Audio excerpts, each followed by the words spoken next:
Katherine Heigl stood in her spacious Los Angeles home, holding a photograph that would change her life forever. The year was 2009, and the actress had just finished filming another romantic comedy, but her thoughts were thousands of miles away in South Korea. The photo showed a tiny infant girl with dark eyes that seemed to hold an entire universe of possibility. The decision to adopt hadn't come easily. Katherine and her husband Josh Kelly had been married for 2 years, and while their careers were flourishing, something felt incomplete in their personal lives. Katherine often found herself staring at families in restaurants or watching children play at parks, feeling a deep longing she couldn't quite explain. The inspiration for international adoption came from an unexpected source. Katherine's older sister, Meg, had been adopted from South Korea as an infant in the 1970s. Growing up, Katherine witnessed firsthand how adoption could create beautiful, loving families. She remembered countless family dinners where Meg would share stories about her Korean heritage, always with pride and gratitude for the opportunity to be part of 2 cultures.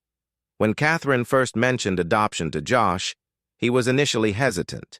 The musician worried about the complexities of international adoption, the paperwork, the waiting periods, and the emotional roller coaster that lay ahead. But Katherine's determination was infectious, and soon Josh found himself researching adoption agencies and reading testimonials from other adoptive families. The couple spent months attending adoption seminars and meeting with social workers. They learned about the Korean adoption system, which had been helping children find families for decades. The process was thorough and sometimes overwhelming. There were background checks, financial evaluations, psychological assessments, and countless forms to fill out. Katherine threw herself into the preparation with the same intensity she brought to her acting roles. She read books about Korean culture, learned basic Korean phrases, and even started cooking traditional Korean dishes. Josh watched with amazement as his wife transformed their guest bedroom into a nursery, carefully selecting decorations that honored Korean heritage while creating a warm, welcoming space. The waiting period tested their patience and resolve. Some days, Katherine felt confident and excited about their future daughter. Other days, doubt crept in, and she wondered if they were making the right decision. The uncertainty was particularly challenging for someone accustomed to having control over her professional life. During this time, Katherine also had to navigate her public persona carefully. As a well-known actress, she was constantly in the spotlight, and she worried about how media attention might affect their adoption process. She made the difficult decision to keep their plans private until everything was finalized, sharing the news only with their closest family members and friends. The call finally came on a rainy Thursday morning in September. Katherine was in her kitchen, drinking coffee and reading through script options when her phone rang. The adoption coordinator's voice was warm but professional as she delivered the news they had been waiting for. A baby girl had been born in Seoul, and she was available for adoption. Katherine's hands shook as she wrote down the details. The baby was healthy, born just 3 weeks earlier, and the birth mother had specifically requested that her daughter be placed with an American family. The coordinator explained that they would receive more photos and medical information within the next few days. When Josh returned from a recording session that evening, he found Katherine sitting on their couch, surrounded by tissues and still clutching the phone. She looked up at him with tears streaming down her face, and for a moment, he feared something terrible had happened. Then Katherine smiled through her tears and whispered the words that would forever change their lives. The next few weeks passed in a blur of activity. Katherine and Josh had to complete additional paperwork, undergo final interviews, and make travel arrangements. They spent hours choosing the perfect outfit for their first meeting with their daughter, debating over colors and fabrics as if their choices would somehow communicate their love across an ocean.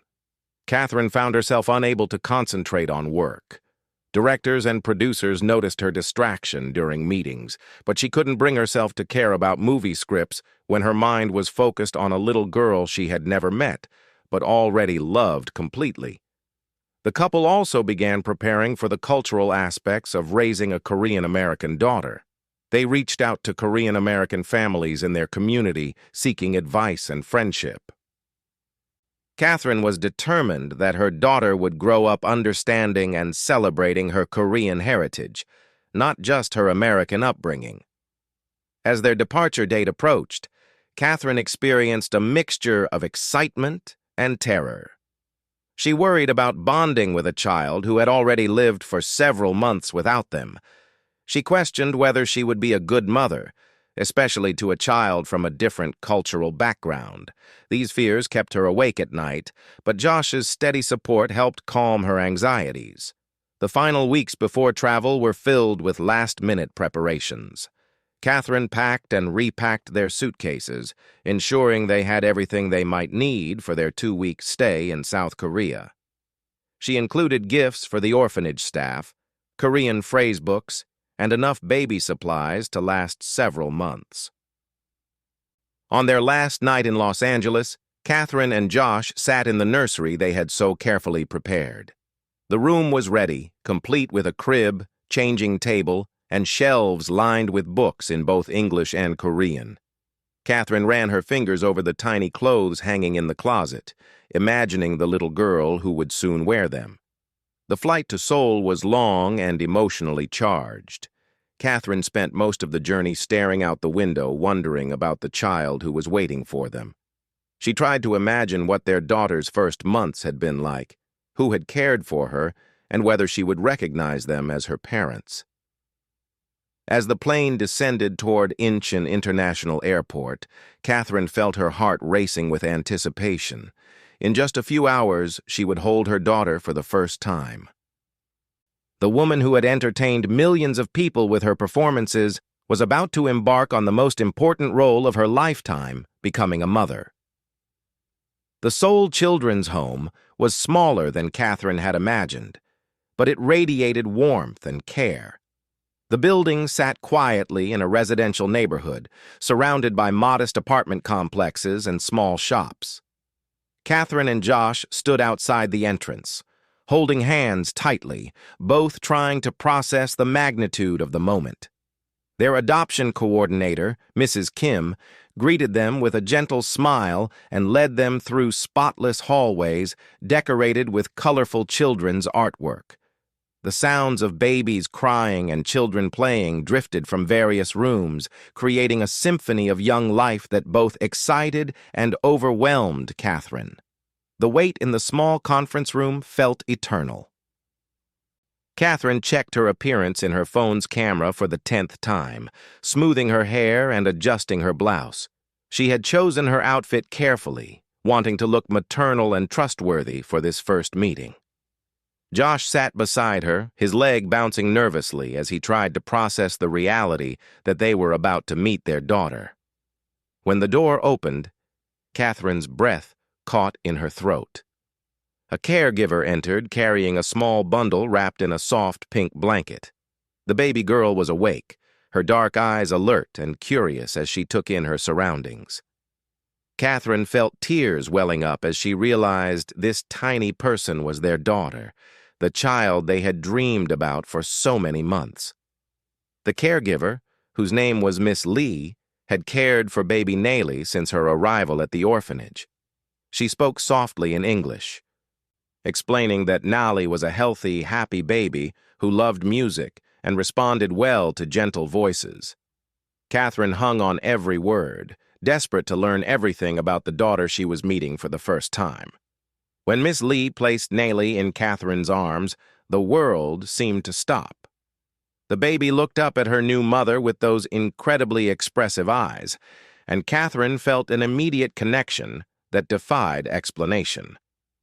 Josh leaned over Catherine's shoulder, and when Nayli turned to look at him, he whispered hello in the few Korean words he had practiced. The next hour was filled with firsts. Catherine changed her first diaper, gave Nali her first bottle, and sang her first lullaby to her daughter.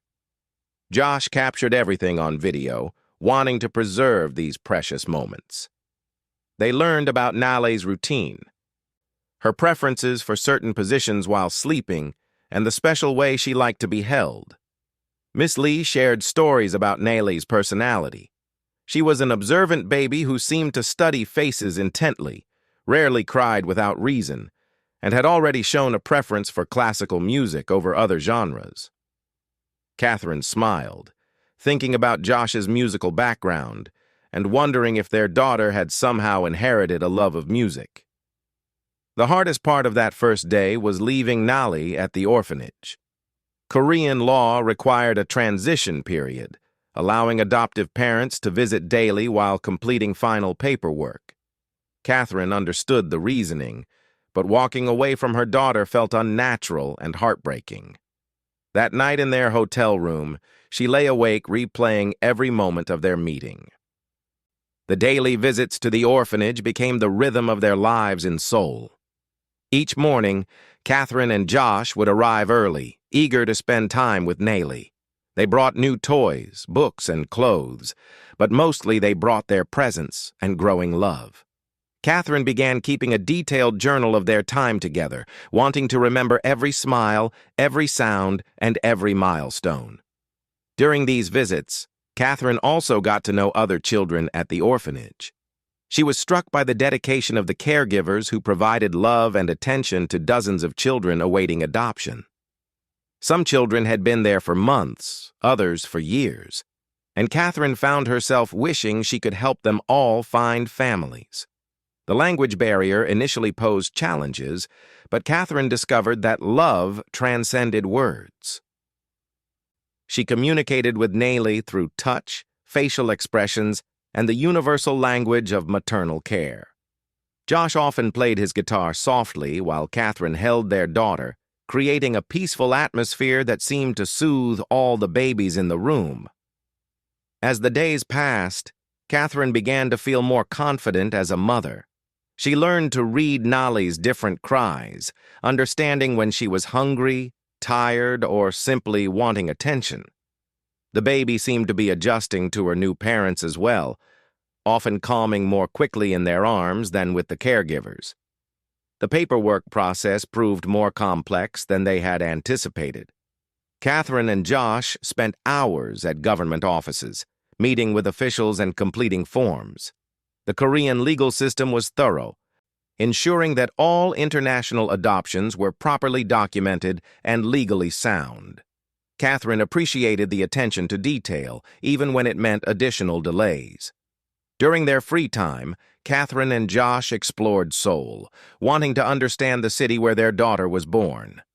They visited traditional markets, ancient palaces, and modern shopping districts. Catherine bought traditional Korean clothing for Nali, including a beautiful hanbok that she planned to save for special occasions. The couple also met with other adoptive families who were in Seoul for similar reasons. These connections proved invaluable, providing emotional support and practical advice from people who understood their experience. Catherine formed friendships with women from across the United States who were all navigating the same journey of international adoption. One evening, Mrs. Kim arranged a special dinner where Catherine and Josh could meet some Korean-American families living in Seoul. The conversation was enlightening, helping them understand the importance of maintaining cultural connections for adopted children. These families shared their experiences of raising children with dual cultural identities, emphasizing the value of language, traditions, and cultural pride. The most emotional day came when they visited the neighborhood where Nayli had been born. Catherine stood outside the hospital, holding her daughter and trying to imagine the birth mother who had made the difficult decision to place her child for adoption. She felt a deep gratitude toward this unknown woman who had given them the greatest gift imaginable. Catherine also spent time learning about Korean customs related to children and family. She practiced preparing traditional foods that she could make for Nali as she grew older. The local families they met taught her about Korean children's songs and games, cultural knowledge she was eager to pass on to her daughter. As their final week in Seoul approached, Catherine felt a mixture of excitement about taking Nali home and sadness about leaving the place where their family had truly begun. She had grown attached to the caregivers at the orphanage and felt grateful for their dedication to her daughter's early care. The legal finalization happened on a sunny Friday morning in a Seoul courthouse. Catherine and Josh stood before a judge, holding Nayli and promising to provide her with love, education, and opportunities. When the judge officially declared them a family, Catherine cried tears of joy and relief. After months of paperwork, interviews, and waiting, they were finally legally and completely a family. That evening, they celebrated at the orphanage with the staff who had cared for Nayli. Miss Lee had prepared a special Korean meal, and everyone gathered to wish the new family well. Catherine gave a short speech in her broken Korean, thanking everyone for taking such good care of her daughter. The caregivers gave them a photo album documenting Nayli's first months, a treasure Catherine knew she would cherish forever. The flight back to Los Angeles felt completely different from their journey to Seoul. Catherine sat with Nayli sleeping peacefully in her arms, marveling at how natural it felt to be her mother. Josh documented their first international flight as a family, capturing quiet moments of bonding high above the Pacific Ocean. Other passengers smiled knowingly at the new family, and flight attendants went out of their way to help with baby supplies and comfort. Arriving at LAX marked the beginning of their new life together on American soil. Catherine's parents and Josh's family were waiting at the airport, eager to meet their newest family member. The reunion was emotional and joyful, with grandparents taking turns holding Nayli and expressing amazement at how beautiful she was. Catherine watched her father's face light up as he held his new granddaughter, and she knew Nayli would be surrounded by love from her extended family. The first weeks at home brought the usual challenges of new parenthood, amplified by the adjustment period following international adoption. Nayli needed time to adapt to her new environment, new faces, and new routines.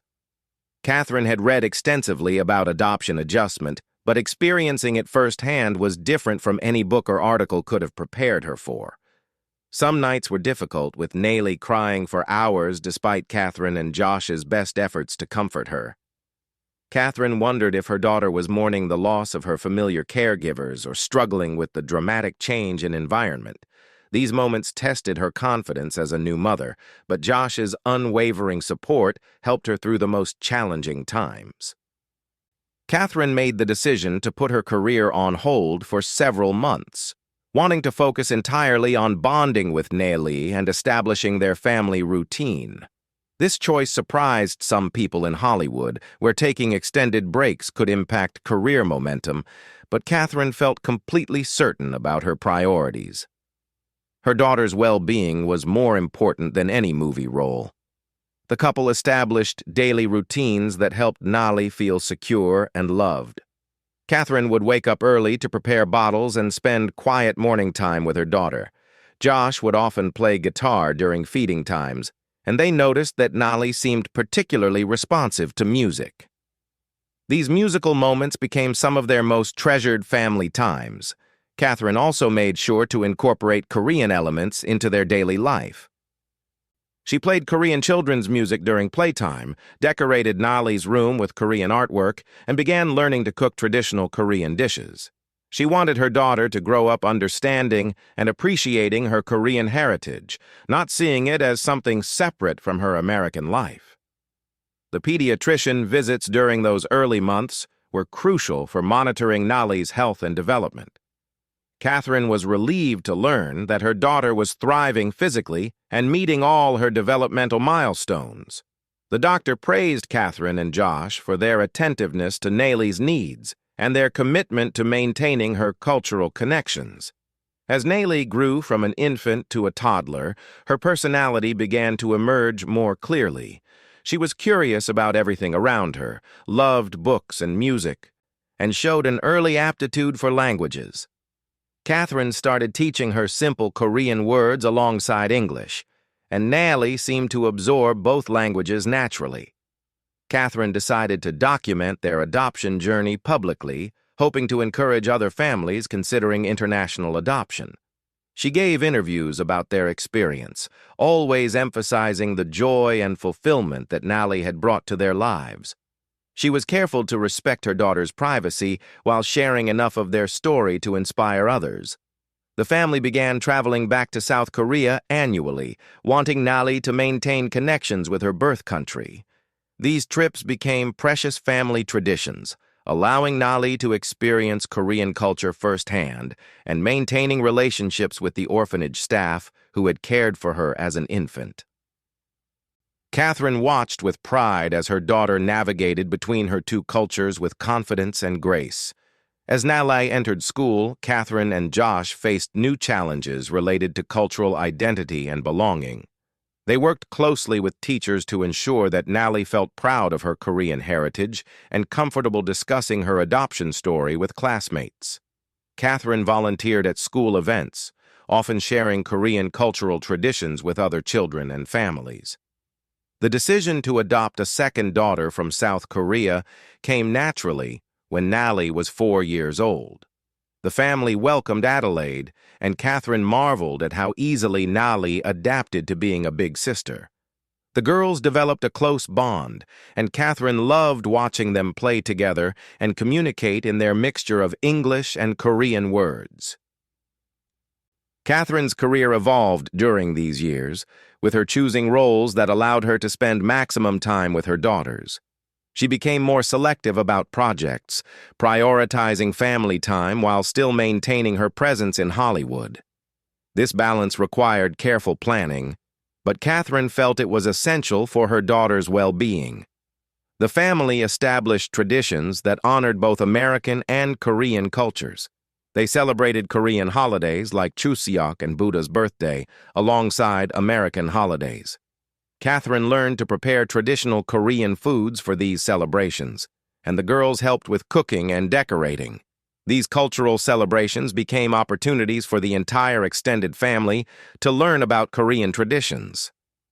As Nally grew older, she began asking more complex questions about her adoption and birth family. Catherine and Josh handled these conversations with honesty and sensitivity, always emphasizing how much they loved her while acknowledging her natural curiosity about her origins. They maintained contact with the adoption agency, ensuring they could provide Nally with information about her background whenever she was ready.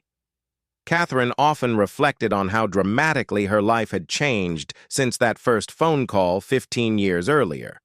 What began as a longing for motherhood had evolved into a rich, multicultural family life that exceeded her wildest dreams. Nally had not only fulfilled Catherine's desire to be a mother, but had also expanded her understanding of family, love, and cultural identity. The teenage years brought typical adolescent challenges, but also unique opportunities for deeper conversations about identity and belonging. Catherine watched with amazement as Nally developed into a confident young woman who embraced both her Korean heritage and American upbringing.